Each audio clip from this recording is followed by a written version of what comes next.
Welcome back to the Deep Dive. Today we are looking at a giant, and I don't just mean a big company, I mean a cultural monolith. Mm. We are talking about Sony. Yeah, it really is a fascinating case study. Um, Perhaps one of the most significant corporate turnarounds of the last 20 years. It really is. And honestly, when I first looked at the massive stack of research you sent over for us to look at today, I had this moment of almost cognitive dissonance. Oh, really? Yeah, because if you asked me in the year 2000 what Sony was, I would have immediately said the Walkman. Right. Or, Trinitron Yeah, TVs, camcorders. They were the kings of gadgets. Like, they were fundamentally a hardware company. exactly. They were the guys who sold you the box. That was their entire identity. Right. But if you look at them today, like in 2026, I mean, sure, the PlayStation 5 is sitting right under my TV, but what is Sony really doing now? It's completely different. It is. They're the studio behind The Last of Us on HBO. They're the reason Spider-Man is dominating the box office. They're the music label behind, honestly, half the songs on my Spotify daily mix. And that right there is the core mystery we are unpacking for you today. How exactly did a hardware company, a brand famous for soldering circuits and engineering little physical gadgets, survive the total collapse of the consumer electronics market? Because a lot of their competitors didn't. Exactly. How did they survive to become what they are now? Which is effectively this dominant connected entertainment ecosystem. It's a huge pivot. It's almost like if Ford suddenly decided to become Netflix.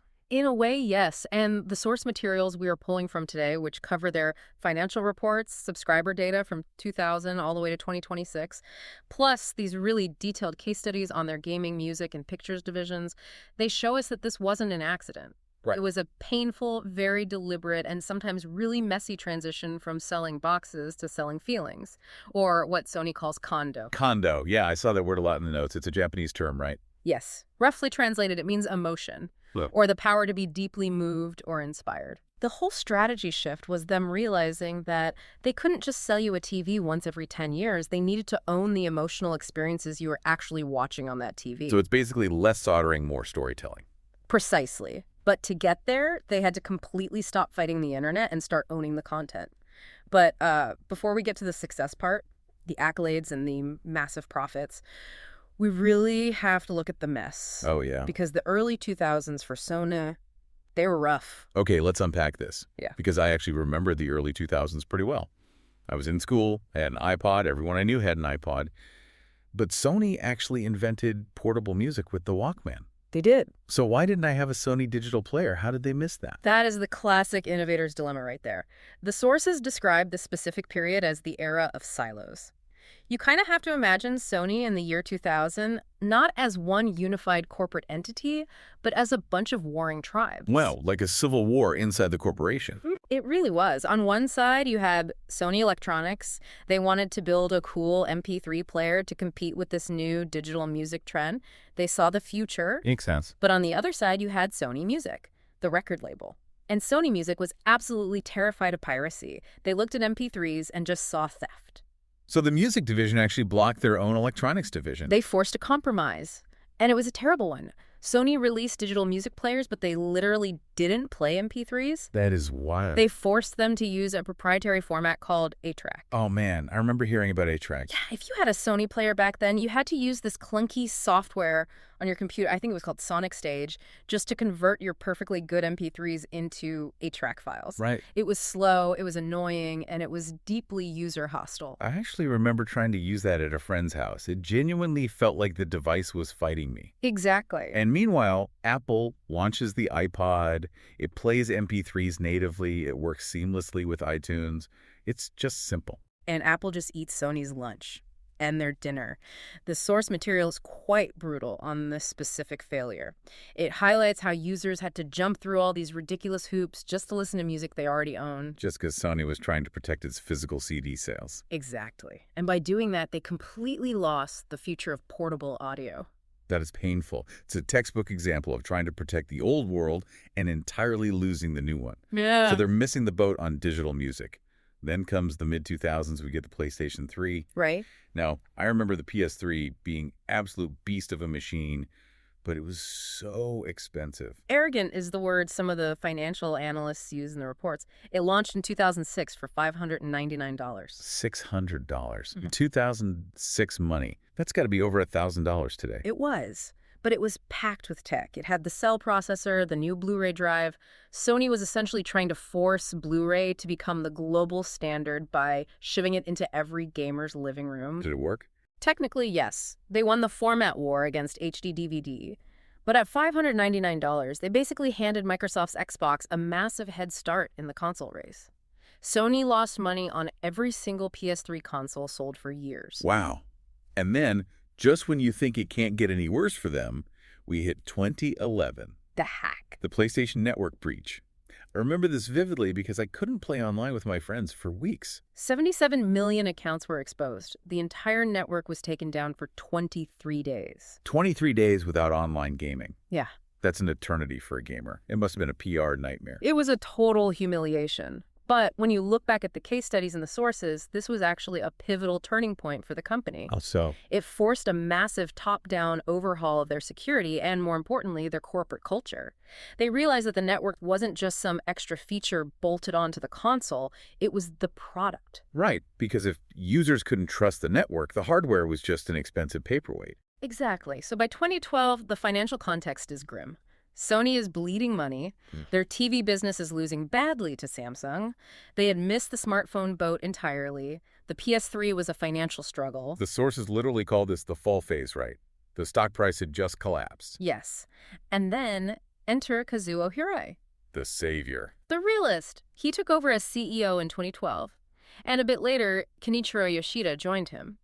Together, they brought in this crucial new concept called One Sony. One Sony. The idea was simple. Stop the Civil War. No more internal silos fighting each other.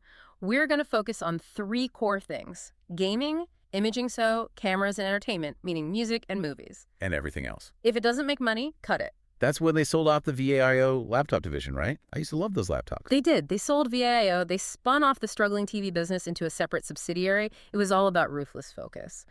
And that really leads us to the turnaround phase. And the absolute anchor of this whole new ecosystem was the PlayStation 4. The PS4, launched in 2013. This really feels like the moment the clouds finally parted for them. It's absolutely where the script flips. They launched it at $399. Purposely undercutting their rivals this time. But the real genius wasn't just the price tag or the hardware itself, it was the business model shift. This is where the research gets really interesting to me, because this is when they stopped just selling you a console once every 7 years and started selling you a subscription every single month. Exactly. PlayStation Plus. Originally, playing online multiplayer on PlayStation was completely free. But with the PS4, they made a really hard call. You have to pay for PlayStation Plus to play online. I remember people being pretty annoyed at first. We always hate paying for things that used to be free. They were very annoyed. But the value proposition was there. They offered monthly free games, exclusive discounts, and you just have to look at the numbers and the data we have. Let's hear them. In 2010, PlayStation Plus subscribers were essentially at 0. By late 2020, they had roughly 47 million subscribers. Wow. That is massive, predictable, recurring revenue. And that's the key financial indicator the sources highlight. Selling hardware is volatile.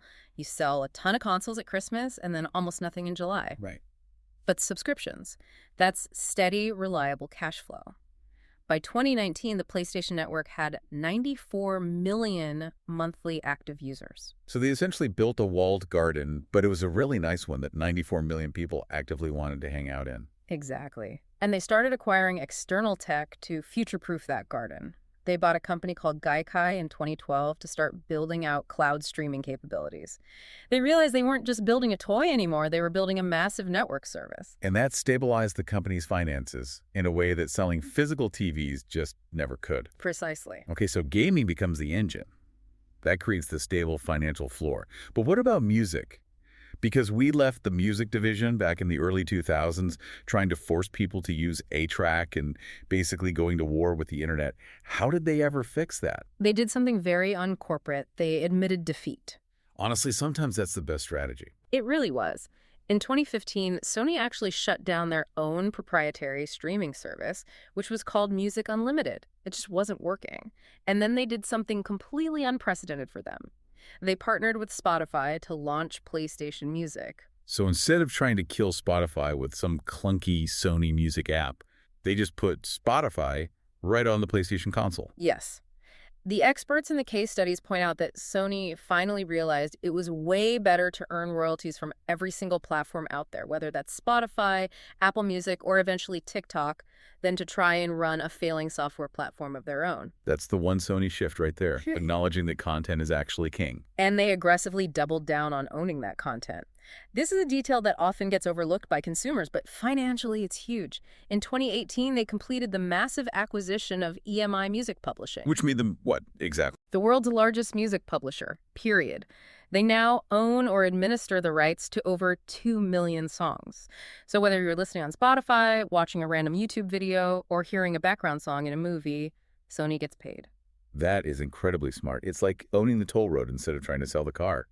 You don't care which car drives by, as long as they all have to pay your toll. Precisely. And the financial results of this strategy were staggering. Just looking at 2020 alone, their streaming revenue hit $2.87 billion. Music went from being this dying, volatile CD business into a high-margin, incredibly stable profit machine. It's arguably their most reliable business right now. Incredible. So gaming is their subscription fortress. Music is their royalty machine. Now let's talk about pictures, because looking at the sources, this is where I feel like Sony made the weirdest choice at the time that actually turned out to be the smartest choice possible. You're thinking about the streaming wars. Exactly. I mean, Disney launched Disney+, Warner launched Max, Mm-hmm. NBC has Peacock. It felt like everyone and their grandmother launched the streaming service. And Sony just sort of sat there. They did the exact opposite of their competitors. They decided to become the arms dealer. I really love that phrase from the reports. Yeah. The arms dealer of the streaming wars. Think about the economics of it. Building a native streaming service from scratch is incredibly expensive. You are guaranteed to lose billions of dollars for years just trying to acquire subscribers. And then you have to constantly churn out new content just to keep those people from canceling. It's an endless treadmill. Right. Sony Pictures looked at that landscape and basically said, no thanks. They decided to be an impartial content supplier instead of a platform builder. So they just sell to everyone. They sell to the highest bidder. In 2021, they signed these massive, highly lucrative output deals. They agreed to sell their big movies to Netflix for the first window. So right after theaters, big movies like Spider-Man or Uncharted go straight to Netflix. And then for the second window, those same movies go to Disney+. Wait.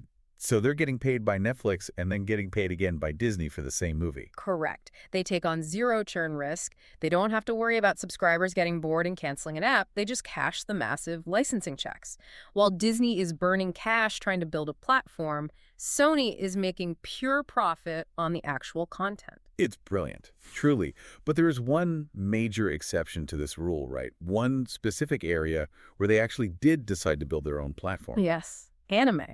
I saw the subscriber numbers on this in the data, and they are absolutely wild. This is a really fascinating niche dominant strategy. They started by acquiring Funimation back in 2017, and then they went huge and bought Crunchyroll in 2021 for over $1 billion, $1.175 billion to be exact. Then they merged them together. And created a functional monopoly in the space. Just look at the growth stats in the source material. Crunchyroll paid subscribers tripled. They went from 5 million in 2021 to 15 million by 2024. That is wild growth in just 3 years. So for general Hollywood movies, they're the impartial arms dealer. But for anime, they literally own the destination. Because anime is a very specific, deeply passionate community. It fits their new connected ecosystem model perfectly. It naturally connects to their gaming audience. It connects to their music audience. It was a vertical they knew they could actually win, unlike trying to fight Netflix on general entertainment. Which brings us perfectly to the present day. The 2020s moving into 2026. This is where we see the ecosystem fully connected, and honestly, nothing illustrates this better for me than The Last of Us. It is the perfect textbook example of IP synergy. It's that one Sony dream that Kazuo Hirai had finally realized. So let's just trace it for you listening. You have a video game, The Last of Us, which is developed by Naughty Dog. That is a studio fully owned by Sony, and the game is exclusive to PlayStation. Right. Then Sony Pictures and PlayStation Productions partner up with HBO to make it a prestige TV show. They didn't just passively license it out, they actively produced it. The show comes out, it wins Emmys, it becomes this massive global cultural phenomenon. And what happens to the video game sales? They go completely through the roof. Exactly. The TV show drives mainstream people to go buy the game. The game drives those people to buy the PlayStation console. The console drives them into the PlayStation Plus monthly subscription. It's a perfect virtuous cycle. And we're seeing this exact same playbook with Spider-Man too, right? Yes. The movie partnership with Marvel was actually a really humbling moment for Sony Pictures. They had to admit they needed outside creative help from Disney to revitalize the IP, but the financial result, massive, record-breaking box office numbers. And then the games follow. Right, Insomniac Games, which is another Sony-owned studio, makes the Spider-Man games exclusively for PlayStation, and those become huge multi-million sellers. The movie feeds the game feeds the overarching brand. It's funny, you mentioned earlier in the deep dive that back in 2013, their entertainment division, so games, music, and pictures, only made up about 30% of their total revenue. Yes. And by the 2023-2024 financial year, those three divisions made up about 60% of their revenue. That is a complete structural transformation. They're just not an electronics company anymore. Not really. I mean, even their electronics, their high-end cameras, for instance, are increasingly geared specifically towards creators. The hardware now primarily exists to serve the content creation side. And the financial markets have clearly noticed this shift. The stock price in 2024 hit levels they hadn't seen since the absolute peak in the year 2000. Which tells you that Wall Street investors finally believe in the one Sony vision. They aren't pricing Sony as a low-margin TV maker anymore. They're finally pricing it as a high-margin entertainment giant. But they clearly aren't stopping there. I saw in the recent notes that they acquired Bungie in 2022. That's the legendary studio that originally made Halo and Destiny. Right. And they paid $3.6 billion for them. But Bungie games are still available on Xbox, so why spend all that money if it's not an exclusive? That was a highly strategic purchase specifically for live service expertise. Live service? Yes. Sony absolutely knows how to make amazing narrative single-player stories like God of War. You play them, you finish the story, you love them, but they eventually end. Sony wants to expand far beyond the physical console. They want games that live forever online, on PC, on mobile, games like Destiny or Fortnite. Games where you keep coming back and, more importantly, keep spending money every single week. Exactly. Bungie knows how to run a game as a live service better than almost anyone in the industry. So Sony didn't just buy a game studio to get one game, they bought the playbook. They bought the internal brainpower to teach the rest of Sony studios how to do it. So they bought the internal expertise to evolve the whole company. They want to take PlayStation beyond the plastic box under your TV. They want PlayStation to be a service platform that exists wherever you are. It's just amazing to think about the entire journey here. Going from the company that literally couldn't figure out how to put an MP3 on a Walkman because the departments were too stubborn to talk to each other, to a company where the movie division, the gaming division, and the music division are all seamlessly passing the ball to each other to score goals. So synthesizing all of this source material, what does this all actually mean for you, the consumer? I think the underlying why of their success is the most crucial takeaway here. Sony ultimately succeeded because they stopped obsessing over proprietary formats. I mean, do you remember UMDs for the PSP or memory sticks? Oh, yeah, memory sticks. I had a Sony digital camera that only took those. They were so expensive and completely useless for any other device I owned. Exactly.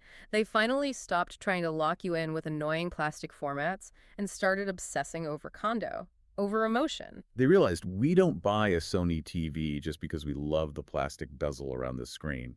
We buy it to feel something when we watch the movie. And they realized that the absolute best way to make money isn't to sell you a physical TV once a decade, but to sell you a gaming subscription, a season battle pass, or a concert ticket every single month. It's the recurring revenue holy grail. It is. They have built this incredible structure where the hardware, whether it's the PS5, the VR headset, or the high-end cameras, is basically just a Trojan horse. A Trojan horse?